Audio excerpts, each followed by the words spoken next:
Hey class, I wanted to alert you to a change you need to make in JASP to be able to work through the two-sample hypothesis testing module. In our lecture videos, I give you a data set for the classwork, and I'm going to show you what that looks like in JASP. So here I've opened it in JASP, and you'll notice that we have these 888s.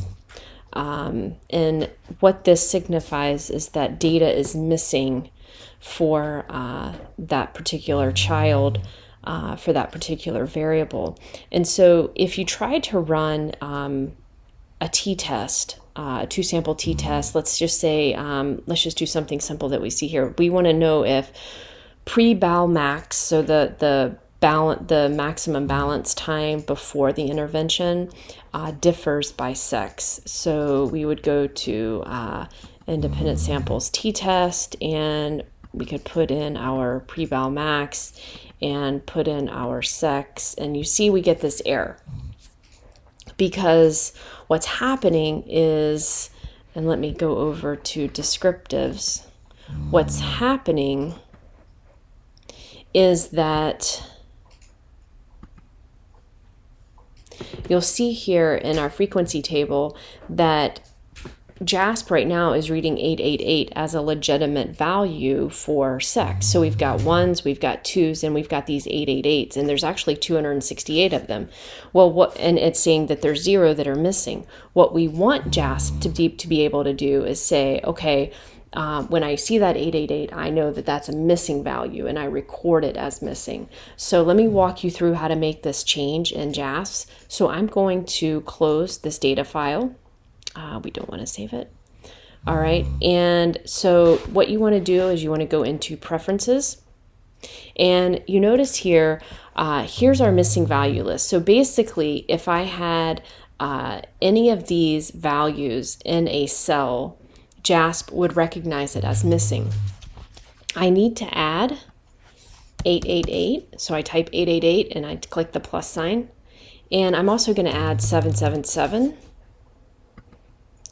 And you'll notice you probably don't see -99, but go ahead and add -99. And the reason is, let me just briefly tell you. So I work with data sets across different softwares, and a lot of times you need to be able to actually not have just a blank entry, but a missing value. And I tend to use these as missing values. These are kind of common in data analysis. You'll also find -999 and numbers such as those. You basically just want a number that is nowhere near the values for that variable. But again, these tend to be the common ones. But let me show you what happens now when we reopen that data set. So I've added 888 and 777, and I'm going to reopen the data set we were just looking at. And now you see all those 888s are gone because JASP recognizes them as missing, and we can even look at our descriptive stats on sex like we did before.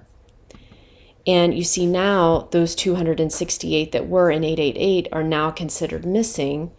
And if we want to run our two-sample t-test on the balance score before the intervention between sexes, we now are able to run this t-test.